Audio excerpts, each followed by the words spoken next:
Assalamualaikum warahmatullahi wabarakatuh. Jangan lupa tonton terus Hi Guys Official, subscribe, like, share, and comment. Berkah selalu. Assalamualaikum warahmatullahi wabarakatuh.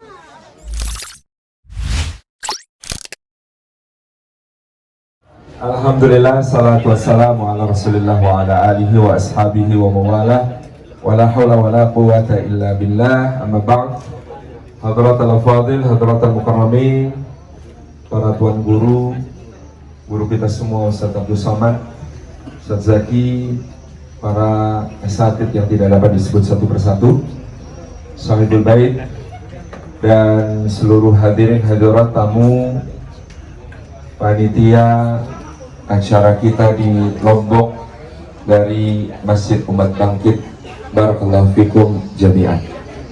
Yang pertama-tama, pribadi maupun selaku yang tertulis di organisasi sebagai pembina Muslim United, kami mengucapkan jazakumullahu khairan katsiran. Tidak ada yang dapat kami ungkapkan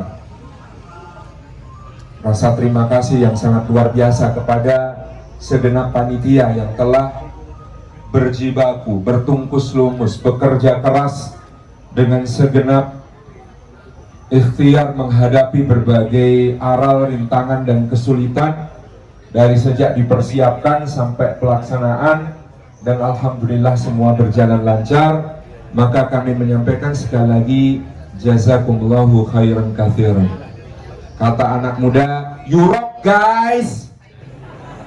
Ini Ustaz Handi Boni bagiannya begini-begini. Jazakumullahu khairan. Sekali lagi, kerja-kerja rekan-rekan panitia semuanya insya Allah maktub, tercatat di sisi Allah Subhanahu wa Ta'ala. Insya Allah mudah-mudahan kebersamaan kita hari-hari ini adalah bagian dari kabar gembira dan cicilan untuk kebersamaan kita di surga Allah Subhanahu wa Ta'ala. Tentu yang kedua, selaku pribadi maupun mewakili rekan-rekan dari Jogja, kami juga mengucapkan walafu minkum, mohon maaf dan mohon keridhaan yang sebesar-besarnya atas semua hal, baik yang berkenan maupun kurang berkenan, baik yang terasa menyenangkan maupun mengecewakan, baik yang terasa menjadi kenangan manis maupun kenangan yang agak asing gitu dan asin, semuanya insya Allah dalam hati kami sampaikan, kami niatkan. Tidak ada kesengajaan untuk menyakiti hati, untuk menyinggung, untuk membuat tidak berkenan, tetapi pastilah dalam interaksi-interaksi kita ada sesuatu yang mungkin mengganjal.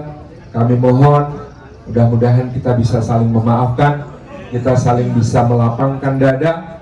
Wal ya'fu wal yasfahu ala tuhibbuna ayyaghfirallahu lakum.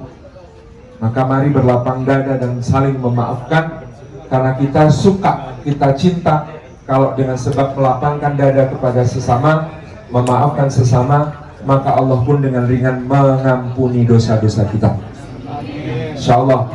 Dan ada lagunya ini, kemesraan ini janganlah cepat berlalu.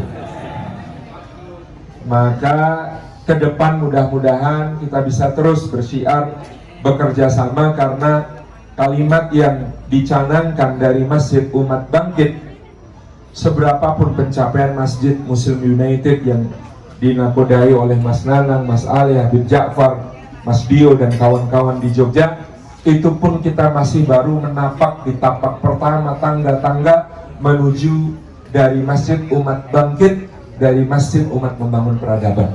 Masih banyak titian yang harus kita terus tempuh, kita terus jalani sebelum kita sampai pada makna masjid yang sejati seperti yang dicontohkan oleh Rasulullah Sallallahu Alaihi Wasallam.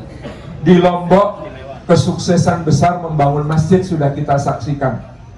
Tapi di Lombok, di Jogja, di Jakarta, di seluruh penjuru dunia Islam, ada satu hal yang sangat penting yang tidak boleh dilupakan, yaitu membangun jamaah.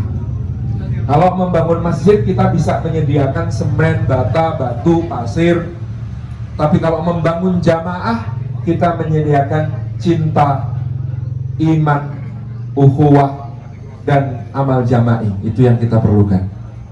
Maka bagaimana dahulu di dalam Masjid Nabawi yang agung itu, yang jangan bayangkan bangunannya seperti sekarang, tapi tiangnya dari batang kurma, atapnya dari pelepah kurma, lantainya dari pasir yang diayak halus. Di situ terjadi pembangunan jamaah yang wajib untuk menjadi rujukan kita. Ada ta'akhuh, ada pemersaudaraan antara muhajirin dan muhajirin yang lain.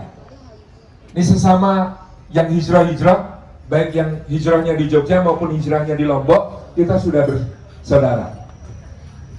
Nah, PR di Indonesia itu sama dengan yang dilakukan Rasulullah, mempersaudarakan pemuda yang hijrah dengan pemuda yang ansor.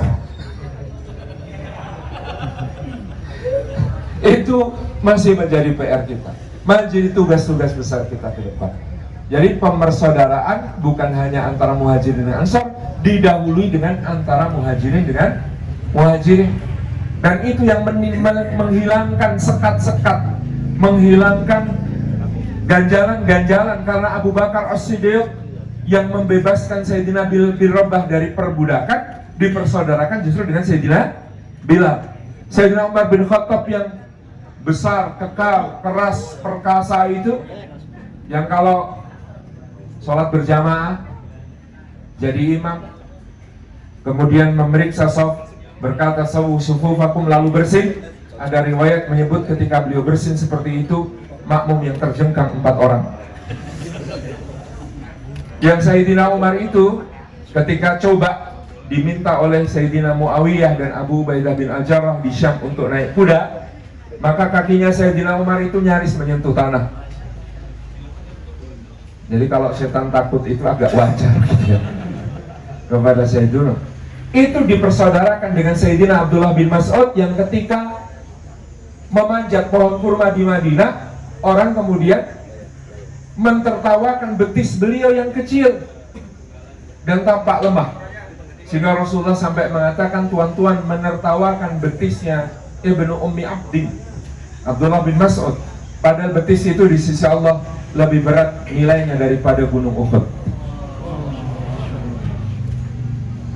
Dipersaudarakan Sayyidina Zubair dengan Sayyidina Talha, dipersaudarakan semua muhajirin sebelum kemudian mereka nanti bersaudara dengan saudara-saudara mereka Ansar. Maka ta'akhuh, membangun jamaah, dimulai dari sini, membangun persaudaraan kita semua. Yang dengan persaudaraan itu lalu kita harus membangun sebuah amal jama'i yang membuat orang merasa masjidlah tempat di mana mereka seharusnya banyak-banyak berada untuk mengagungkan Allah maupun untuk bekerja dalam amal-amal fisabilillah. Insyaallah mudah-mudahan semua amal kita fisabilillah dinilai oleh Allah dengan penilaian yang sempurna. Karena di dalam Al-Quran kita cemburu kepada semut. Semut itu kata-katanya diabadikan dalam Al-Quran. Kenapa? Karena dia menyelamatkan sesama semut. Antum ada kata-kata antum yang dikutip oleh Al-Quran? Dikutip Quran aja jarang-jarang kan? Ini dikutip Quran menjadi kalimat abadi sepanjang zaman, yang satu huruf yang diucapkan semut itu bernilai 10 kebaikan yang antum baca. Ya ayuhan namlu dukhulu masakinakum la yahtimannakum Sulaiman wa junuduhu wa hum la yash'urun. Kalau semut menyelamatkan sesama semut diabadikan oleh Allah dalam Al-Quran kalimatnya, maka bagaimana manusia yang menyelamatkan sesama manusia?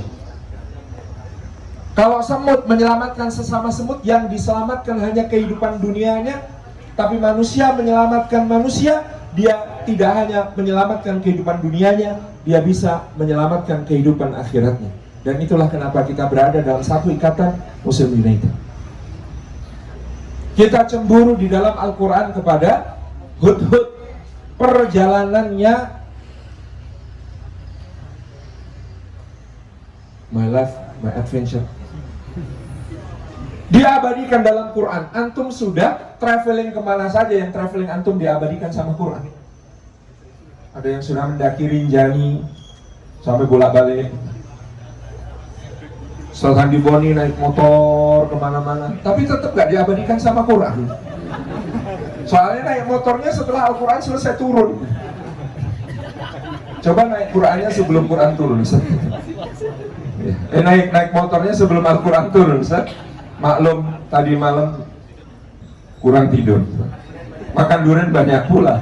Tadi saya baru posting gambar duriannya Lombok, memang membanggakan. Caption saya tulis ketika saya pegang durian, seorang yang bijaksana berkata, biarkan orang lain menikmati dari kita hanya senyum manis dan wajah berseri. Yang berduri-duri dan tajam biar untuk diri kita sendiri. Gambarnya pegang durian. Ya dimakan. Jadi Masya Allah, ini hud-hud. Kenapa travelingnya diabadikan Quran? Karena niatnya membawa kabar untuk mengubah satu kaum dari menyembah matahari menuju menyembah Allah Subhanahu wa ta'ala. Kalau traveling antum ingin bermakna dan diabadikan Quran, travelingnya seperti Ustadz Handibon. Tidak ada perjalanan kecuali menyampaikan syiar, menyampaikan ayat-ayat Allah Subhanahu wa ta'ala. Itu perjalanan yang layak diabadikan oleh Al-Quran. Meskipun juga belum diliput koran ya, Ustadz ya. Gak apa-apa. Engkau terliput di dalam hatiku. Yang ketiga, kita di dalam Al-Quran cemburu kepada anjing. Karena anjingnya anjing. Loh ini Quran, ini di Quran gitu ya.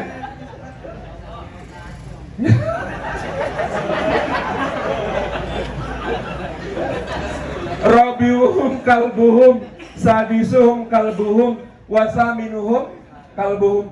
Kayak penting amat gitu disebut secara khusus. Yang keempatnya anjingnya, yang keenamnya anjingnya, yang kedelapan anjingnya. Emang siapa dia sepenting itu disebut harus ikut? Jumlah pemudanya nggak jelas, tapi jumlah anjingnya tuh jelas. Coba bayangkan, Masya Allah.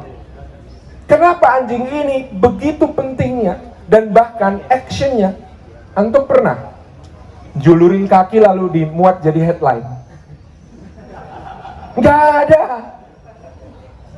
Kecuali antum mau jadi calon presiden didukung media-media milik para cukong, itu julurin kaki dimasukin koran kan gitu. Tapi ini kan anjing wakal bumbasi tondelahi bil wasit. Anjing yang menjulurkan kakinya di mulut di depan pintu gua, itu diabadikan adegan itu dalam Al-Quran. Padahal antum ngeliatin anjing menjulurkan kaki biasa aja gitu.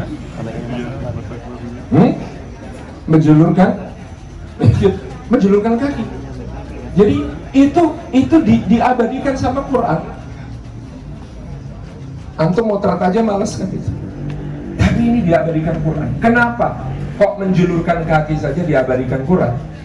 Karena dia sedang bersama dengan al-haq dan ahlul haq, bersama dengan kebenaran dan ahli kebenaran, berpihak kepada kebenaran dan ahli kebenaran. Itu ngapain saja berharga di sisi Allah. Maka kalau sudah fi sabilillah, garuk-garuk kepala, fi sabilillah, korek-korek kuping, fi sabilillah. Apapun yang antum melakukan fi sabilillah tercatat fi sabilillah. Ngantuk-ngantuk fi sabilillah. Tepar fi sabilillah. Mas Ali kemarin terkapar, tak berdaya selama beberapa saat, tapi karena cinta bangkit lagi. Materi semalam, jangan ajari orang Lombok Tengah tentang cinta. Terima kasih, jazakumullah khairan. Assalamualaikum warahmatullahi wabarakatuh. Hai guys official.